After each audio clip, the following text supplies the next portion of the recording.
নমস্কার, কিশোর ক্যাফেতে আমি তমাল। একেবারে শেষ দফার নির্বাচন হয়ে গেল একদিন আগে, আর ফলাফলের জন্য অপেক্ষা মাত্র কয়েক ঘন্টার। আর সেখানেই ছিল যাদবপুর লোকসভা কেন্দ্র।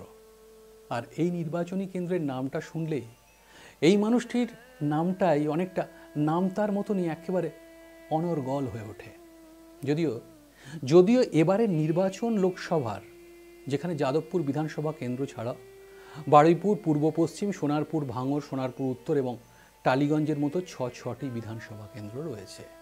এবং নিশ্চিতভাবেই আমি নিজেও একজন এই কেন্দ্রে সাধারণ ভোটার হিসেবে ভোট দিলাম। তবু আজ সমস্ত রাজনৈতিক মতাদর্শের ঊর্ধ্বে উঠে কোন কিসের বা কী নির্বাচন এসবকে একধারে রেখে মনে হয় তিনি না থেকেও কোথাও ভীষণভাবে রয়েছেন। কিন্তু সত্যি যদি আবারও আরেকবারের জন্য যদি তিনি ফিরে আসতেন সক্রিয় রাজনীতিতে, তবে ঠিক কেমন হতো?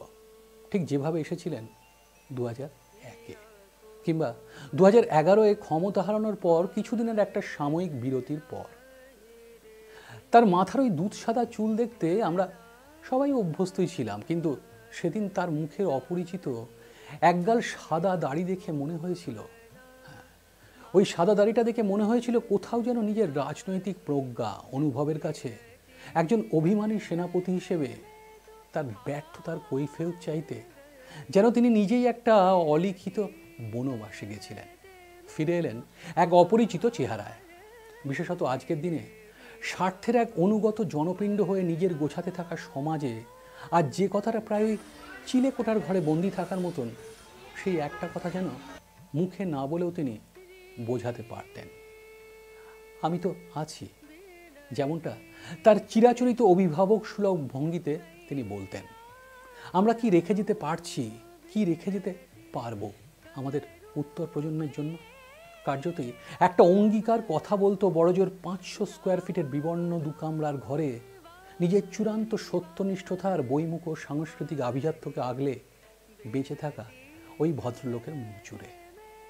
একদম নিঃস্বার্থভাবে শুধু রাজনীতি যার শিরায় শিরায়, এই নিয়ে দুবার, হ্যাঁ ঠিক শুনছেন, দুবার তার আঙুলের ছাপ পড়ল না ওই ইভিএমের বাটনে।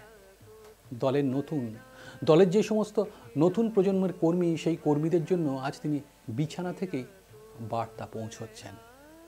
শুধু সততা আর একটা প্রজন্মের সন্তানদের জন্য ভাবনা তাই নয়, কিন্তু ক্রমবর্ধমান ভাষা সন্ত্রাসের আবহে যেন মানুষটা আজ সত্যিই যেমন একদিকে মিসফিট, একই সঙ্গে তারিফযোগ্য। কিন্তু না, এরকম নয় যে তার আমলে তার সতীর্থ সিনিয়র বা সহকর্মীদের মধ্যে সবাই খুব সুভাষিত ছিলেন, খুব সুন্দরভাবে খুব মিষ্টি কথা বলতেন, ভালো কথা বলতেন। প্রেক্ষিত যাই হোক, অপভাষা ব্যবহারের নিরিখে পিছিয়ে থাকলেও তেমন শব্দ কিন্তু শোনা গেছিল তার দলেরই কাণ্ডারি অভিভাবক প্রমোদ দাশগুপ্ত থেকে পরবর্তীকালে বিনয় কুমার কিংবা অনিল বসুর কথাতেও, যে প্রসঙ্গে তিনি সরাসরি, বিশেষত অনিল বসুর এমন মন্তব্যের কড়া নিন্দা করে তাকে নিজের দলের পক্ষ থেকে সমুচিত জবাব দিয়েছিলেন। কিন্তু একালে দাঁড়িয়ে সেই ভাষা সন্ত্রাসী যেন রাজনীতির গলি থেকে খোদ রাজপথে এসে দাঁড়িয়েছে। আজ তাকে নিয়ে তার ছবি, ভিডিও সোশ্যাল মিডিয়ায় দিয়ে অনেকেই তার প্রতি চূড়ান্ত আবেগঘন সমর্থন, আস্থা, সমবেদনা তো জানাচ্ছেন। কেউ একটু বেশি আদিক্ষেতাও করে ফেলছেন ফিরে আসার জন্য, প্রায় হাত জোর করে মিনতি করছেন। কিন্তু যারা করছেন তাদের কাছেও তিনি একদিন প্রায় মিনতি করেছিলেন তাকে চূড়ান্ত অবিশ্বাস না করার জন্য, তার উপর সামান্য হলেও আস্থা রাখার জন্য। কিন্তু কেউ কথা রাখেনি। তাই আজ তিনিও জানেন, আর সেই মানুষগুলিও জানেন, একজন অশীতিপর রোগশয্যায় থাকা, চোখে প্রায় অন্ধত্ব নেমে আসা এই বুদ্ধদেব আর যাই হন, কোনো দেবশক্তির ওপর ভর করে দাঁড়িয়ে থাকা মানুষরূপী ভগবান নন, যিনি শুধু প্রার্থনাতেই রাতকে দিন বা দিনকে রাত করে দেবেন। তিনি হয়তো বড়জোর ভগবান বুদ্ধের বাণীতে গলা মিলিয়ে বলতে পারেন, যদিও তারা নিরীশ্বরবাদী, তবুও তর্কের খাতিরে বলছি, তারা এটাই বলতে পারেন যে অতীত ইতিমধ্যেই চলে গেছে, ভবিষ্যৎ এখনো এখানে নেই বা আসেনি। তোমার বেঁচে থাকার একটাই মুহূর্ত, আর সেটা হলো বর্তমান। তাই সেটাতেই ফোকাসড করো। স্বাভাবিকভাবেই তাই তার পক্ষে আর কোনোদিন রাজনীতিতে ফিরে আসা সম্ভব হবে না। কিন্তু কয়েক মিলি সেকেন্ডের জন্য যদি ধরি সেটাও সম্ভব, তাহলে তাহলে কি সত্যি তাকে নির্দ্বিধায় মেনে নেবেন এই সব মানুষেরা? কে জানে। তিনি নিখাত একজন ভুল ত্রুটিমুক্ত মানুষ এক্কেবারে বলছি না, না মোটেও না। ভুল তো তারও ছিল।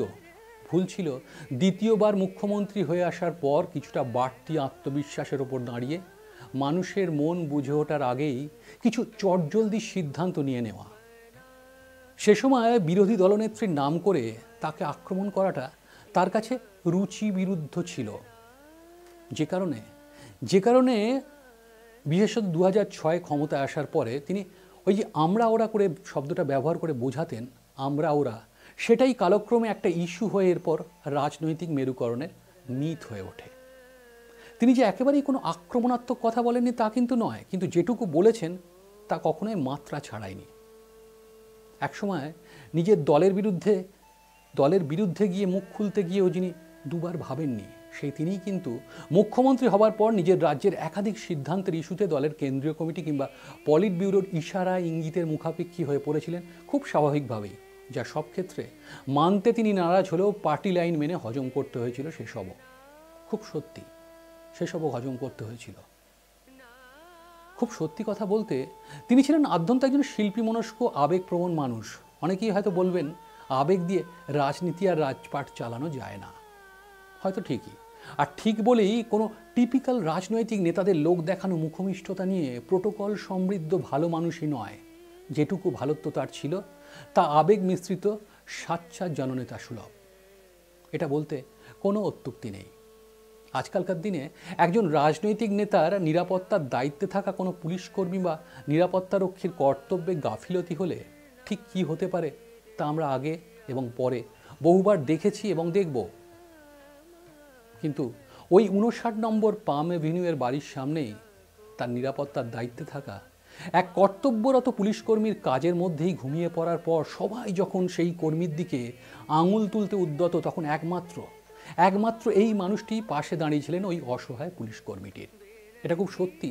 এ রাজ্যের একটা প্রজন্মের ছেলেমেয়েদের কথা তিনি ক্ষমতায় থাকতেও ভাবতেন, ক্ষমতা থেকে চলে যাওয়ার পরেও ভাবতেন। আর ভাবতেন বলেই টাটার পেছনে আদা জল খেয়ে পড়ে থেকেছিলেন।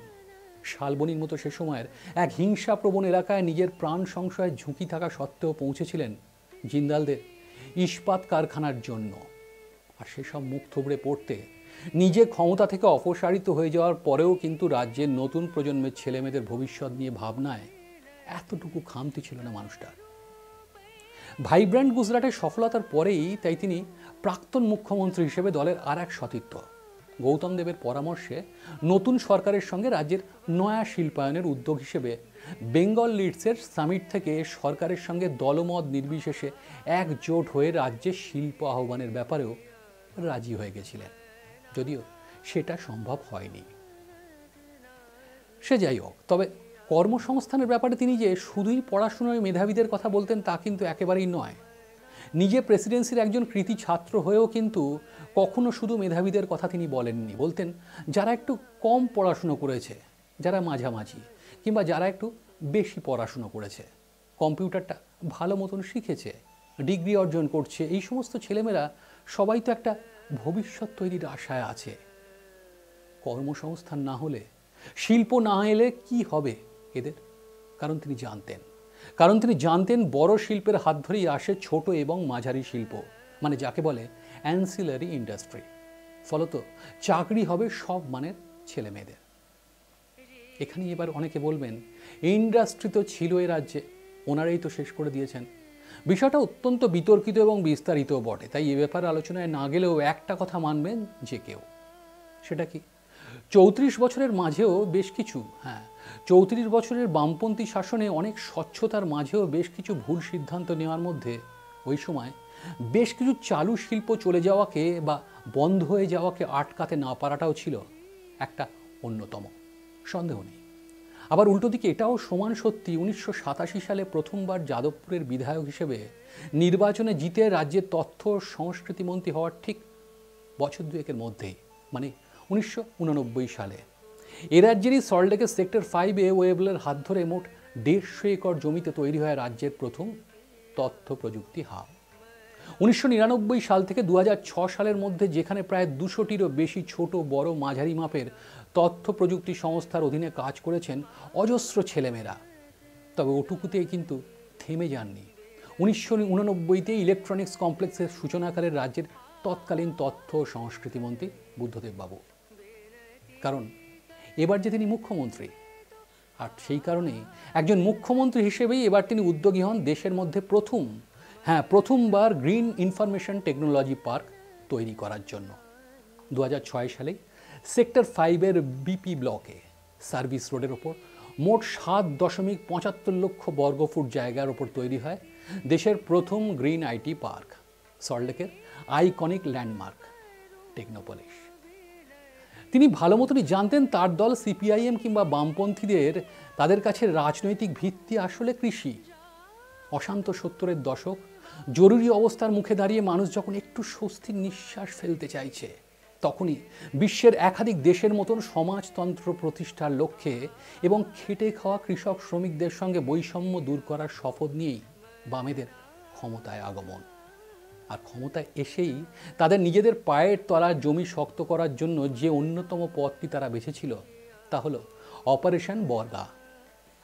খুব স্বাভাবিকভাবেই ভূমি সংস্কার আন্দোলনের মধ্যে দিয়ে এরপর গ্রামীণ কৃষক ক্ষেত মজুরদের হাতে জমির অধিকার তুলে দেওয়া হয়, স্বাভাবিকভাবেই যাতে করে গ্রামীণ অর্থনীতি এক অন্য মাত্রা পেতে শুরু করে, বহু পরিবার নতুন করে বেঁচে থাকার মানে খুঁজে পায়। আর সেটা খুঁজতে গিয়েই হয়তো তার দল একসময় শুধু কৃষির ওপরেই অতি নির্ভরশীলতা দেখাতে ব্যস্ত হয়ে পড়েছিল। অন্যদিকে এক পেশে বিরোধিতা করেছিল প্রাথমিকে ইংরেজি চালু করার বা কম্পিউটারের প্রবেশাধিকারের। কিন্তু নিজেদের বামপন্থী রাজনীতির ভিত্তির সঙ্গে ভবিষ্যতের কথা হিসেবে শিল্পের কথা থাকলেও অন্তত তার সঠিক অর্থে রূপায়ণের কাজটা কোথাও যেন হোঁচট খাচ্ছিল প্রতি পদে। আর সেখান থেকেই শিল্পায়নকে প্রগতির তালুকে তুলে আনার উদ্যোগ নেওয়াতে তার ভূমিকা যে বুদ্ধদেব ভট্টাচার্যের ভূমিকা যে একেবারে সামনের সারিতে ছিল তা কিন্তু অনস্বীকার্য। ব্র্যান্ড বুদ্ধের পথ চলা এরপর একটু একটু করে বাস্তব হতে শুরু করেছিল তাদের প্রতিষ্ঠিত স্লোগান, কৃষি আমাদের ভিত্তি আর শিল্প আমাদের ভবিষ্যৎ। আর সেই ভবিষ্যতের তাগিদেই যে একদিন তার সাজানো সাম্রাজ্য শুকিয়ে যাবে তা হয়তো তারও কল্পনার অতীত ছিল। কেউ বলেন তিনি রাজনীতির মুকুটহীন সম্রাট, কেউ বলেন তিনি মানুষ যাই হন প্রশাসক হিসেবে চূড়ান্ত অযোগ্য। আবার কিছু মানুষ বলেন সে সময় রাজ্যের প্রশাসনিক প্রধান হিসেবে তার দূরদৃষ্টির চূড়ান্ত অভাবের কথাও। কিন্তু বিশ্বাস করুন, এই সবকটা কথাই সত্যি মিথ্যে না অর্ধসত্যি আমি বলতে পারবো না। শুধু এটুকু বলা মিথ্যে নয় যে বর্তমান ভারতীয় রাজনীতির চূড়ান্ত কাদা ছোঁড়াছুড়ি, আর্থিক তছরূপের দোষারোপ, পাল্টা দোষারোপ, ভোট ব্যাংকের স্বার্থে কথার ওই মেদবহুল মারপ্যাঁচ কিংবা কোর্ট তদন্ত পাল্টা তদন্তের এই মেঘলা আবহে তিনি যে এক মেঘমুক্ত সকালের দৃষ্টান্ত হয়ে আগামী অনেকগুলো প্রজন্মের ভাবনায় সামিল হয়ে থাকবেন তা বাজি রেখে বলতেই পারি। জানি এরপরও আরও অনেক ব্রিগেড আসবে, আরও অনেক ব্রিগেড যাবে, যাদবপুরেও আরও নতুন মুখের সমাগম হবে। শুধু আপডেটেড এই ভোটবঙ্গে রাজনীতি থেকে তার এই ধীরে ধীরে নিভে আসাটুকু, সেই নিভে আসাটুকু সম্বল করেই তার শুভানুধ্যায়ীদের হয়তো স্মৃতি ফেরত কিছুটা জাগিয়ে রাখবে ওই এআই, আর্টিফিশিয়াল ইন্টেলিজেন্স সম্বলিত বুদ্ধদেব ভট্টাচার্যের শব্দকল্পরাই। আজকের ভিডিওটা এই পর্যন্ত। খুব তাড়াতাড়ি আবার একটা নতুন ভিডিও নিয়ে চলে আসছি। তার আগে আবারও বলে যাই, ভিডিওটা ভালো লাগলে লাইক, কমেন্ট এবং শেয়ার করার পাশাপাশি চ্যানেলটা সাবস্ক্রাইব করে পাশে থাকতে প্লিজ ভুলো না বন্ধুরা। তোমাদের সাবস্ক্রিপশন আমাদের ভালো কাজ করার জন্য একটা খুব খুব বড় মোটিভেশন। ভালো থেকো।